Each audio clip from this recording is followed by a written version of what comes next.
یہ ایک عجیب و غریب معاملہ ہے جو آپ لوگ کو بھی شاید محسوس ہوئے گا کہ یہ ایک نوعیت پہلی بار سننے میں آ رہی ہے، حالانکہ کافی لوگ اس سے گزرتے ہیں اور بعض رشتوں میں بھی رکاوٹیں آ جاتے ہیں۔ وہ کیا ہے؟ وہ ہے کہ کسی قسم کے جنات انسان کو زبردستی کا محبت اور عشق کرنا، اور اس میں ان کی ضد رہتی کہ اس کو میرے طرف جھکائے نہیں بغیر اس کو چھوڑوں گے نہیں۔ تو کبھی فیمیل جن میل کو تو اس کے علامات میں کیا ہوتی ہیں، اور کبھی مرد جن کسی عورتوں کو، بچیوں کو، اور یہ شکار میں کافی لوگ پریشان ہوتے ہیں کیونکہ اکثر لوگ زندگی میں اس معاملے کو پیش کرنا شرمندگی محسوس کرتے ہیں، تو تکلیف سہتے ہوئے، پریشان ہوتے ہوئے کافی وقت گزارتے ہیں۔ حالانکہ اللہ تعالیٰ قرآن مجید میں فرمائے فَاسْأَلُوا أَهْلَ الذِّكْرِ إِن كُنتُمْ لَا تَعْلَمُونَ، کوئی چیز کی لا علمی سے تم پریشان ہو رہے ہیں، دین کے علم والوں سے جا کر رہنمائی حاصل کر لو، وہ لوگ آپ کو قرآن سنت کی روشنی میں آپ کو رہنمائی کر کے دیں گے۔ تو کافی لوگ اس طریقے سے آپ دیکھتے ہیں کہ محروم ہیں، تکلیف سہتے ہوئے، تکلیف برداشت کے باہر بھی ہو گئی تو حالات کہاں سے کہاں تک پہنچ جاتے ہیں۔ اور اس کے اندر 2-3 علامات ہوتے ہیں کہ ویسے اشخاص کو راتوں میں نیند نہیں آنا، اور غلط واہیات قسم کے خوابیں آنا، احتلام کثرت سے ہونا، اور ذہن کے سوچ میں بہت سے غلط خیالات، اور انسان کی ذہنیت میں ایسا دکھتا کہ 24 گھنٹے ایک ہی چیز بار بار اس کو مارتے جا رہی، اور دماغ سند ہو جاتا ہے، سوچ سوچ کے تھک جاتا ہے۔ تو اس میں کافی علامات بھی محسوس ہوتے ہیں کہ انسان کو کبھی کوئی نیند میں قریب ہے، کوئی اس کو ٹچ کر رہا ہے، کوئی اس کے قریب میں، اس کو معاملہ ایسا تک پہنچ جاتا ہے کہ انسان بس اپنے آپ کو اکیلا ہی پسند کرتا ہے، لوگوں سے ملنا نہیں پسند کرتا ہے، اندھیرے میں سونا پسند کرتا ہے، اور کبھی پاکیزگی، صفیت، نمازوں سے دور، عبادت سے دور، یہ سارے چیزوں سے پہلے دشمن ہتھیار چھینتا ہے، بعد میں یہ حالات پیش آتے ہیں، اور شروع میں انسان کو محسوس نہیں ہوتا ہے کہ یہ شیاطین کی ایک سازش ہے، اور وہ چیز کی گرفت میں نے پکڑا گیا، یا یہ مجھ پر زیادتی کر رہا ہے۔ تو کہنے کا مقصد یہ بھی ایک قسم کا وہ ہوتا ہے جس کے اندر اکثر رشتوں میں بھی رکاوٹ محسوس ہوتی ہے، تو یہ جنات سمجھتے ہیں کہ یہ میرا ہے، اس کا رشتہ کسی کو ہونے نہیں دوں گا یا نہیں دوں گی۔ اس طریقے سے معاملات بھی ہوتے ہیں جو کافی رکاوٹیں، بعض پریشان ہوتے ہیں اپنے بچوں کے لیے دیکھتے ہیں کہ رشتے کی بات ہوتی، آخری میں آ کر رک جاتی، ختم ہو جاتا۔ انسان کے پاس جن اور شیاطین اٹیچ ہوتے ہیں، جیسا آپ کو بتایا گیا تھا کہ جادو سیکھنے اور سکھانے میں لوگ غلط علم کو اپروچ ہوتے ہیں تو جنات اور شیاطین کو پکارتے ہیں، تو وہ سحر سے ایک تعلق ہوتا ہے۔ یہاں پر نہیں، علاج سے تعلق رکھتا ہے یہ معاملہ۔ لوگ جب کسی قسم کے پریشان اور اس سے تکلیف میں آ جاتے ہیں تو علاج کے لیے وہی اڈے کو جا کر گرتے ہیں جہاں پر یہی شیاطین کا سورس ہے۔ وہ علاج کرنے کے بجائے اور ان کو ایمان سے باہر کرنے والے اعمال پیش کرتا ہے، اور ان کو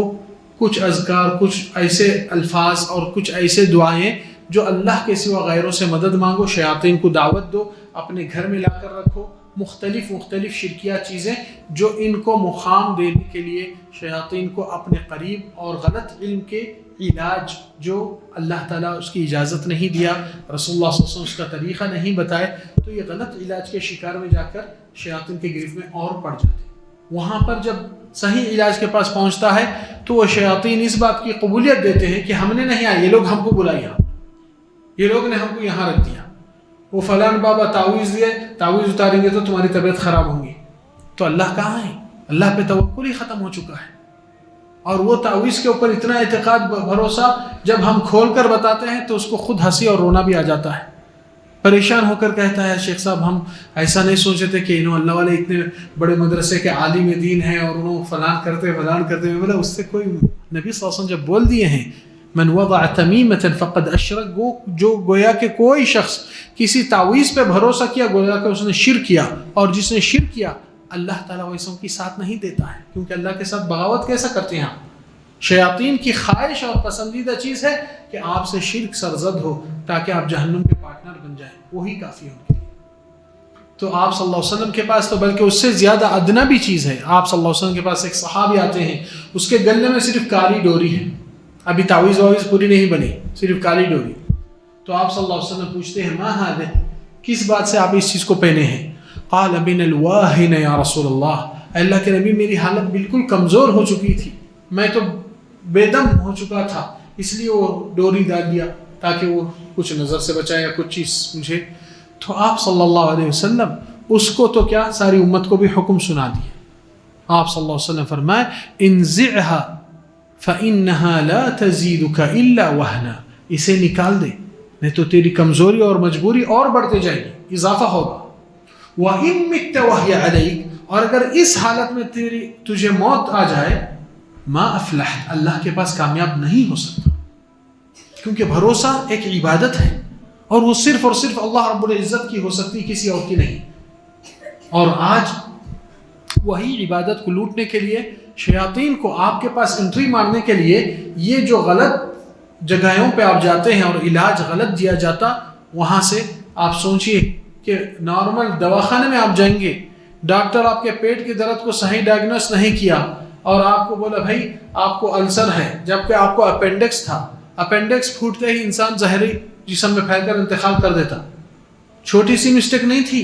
بڑی سی مسٹیک تھی کہ صحیح جانکاری نہیں کروائی گئی. تو انسان بھی جب علاج کے لیے جاتا ہے، معتبر تقوی اور علم والوں سے رجوع کرے اور وہ لوگ آپ کو علاج کرنا سکھا دیں گے. یہ نہیں کہیں گے ہمارے پاس آئے تو ٹھیک ہوں گے، نہیں، یہ ہمارے پہ بھی توکل کرنا بھروسہ نہیں ہے. ایمان والا اللہ پہ ہی صرف کریں گا. نبی صلی اللہ علیہ وسلم کی باتیں اور دعائیں اور جو اذکار دی گئی، یقین دلانے والے. ہاں اگر کوئی رہنمائی کر رہا ہے، کوئی راقی بھروسے کا ہے جو قرآن اور سنت اور توحید پر قائم ہے، جس کو لوگ جانتے ہیں، تو ہاں ویسوں سے اگر پڑھوائے، جیسا کہ رسول اللہ صلی اللہ علیہ وسلم جعفر بن ابی طالب کی بستی کو جب گئے وہاں پر تو دیکھے کہ جعفر رضی اللہ عنہ جنگ موتا میں شہید ہوئے تھے. تو نبی صلی اللہ علیہ وسلم دیکھ کر بچوں کو غور سے دیکھ کر بولے ما لی ارا بطون ابناء اخی ضاویہ، کیا بات ہے، میرے بھتیجوں کے بچے کمزور اور پیٹا اندر بالکل فاقت اور دبلے پتلے ہیں، جسم میں طاقت اور قوت دمی نہیں دکھ رہا ہے بچوں میں. تو وہ لوگ کیا جواب دیے کہ ان لوگ کو بار بار ایسے آفتیں نظریں لگتے ہیں اور ایسی چیز سے گزرتے ہیں جو ان کو ہمیشہ کمزوری کرتی. تو آپ صلی اللہ علیہ وسلم ہدایت کیا دیے کہ استرقوا لهم، ان لوگ کے لیے پڑھ کے پھکاؤ. کیا پڑھ کے پھکاؤ؟ یہ قرآن کی آیت رہنا، یا آپ صلی اللہ علیہ وسلم کی دعائیں، یا ایک انسان مخلص جو اللہ کے ناموں کو جان کر اللہ سے دعا مانگ کے آپ کو بھی اس چیز میں شامل کرتا ہے، تاکہ اللہ سے گر گرا کے اپنی اللہ تعالیٰ سے جو اسماء حسنہ وسیلہ ہے شرعی، نبی صلی اللہ علیہ وسلم کی سنت کی دعائیں، قرآن کے آیات، اور آپ کے دل میں ایک یقین اور توکل پیدا کرنے والا ہونا چاہیے. العلم هو النور الهادي والمفتاح لكل الخير من يرد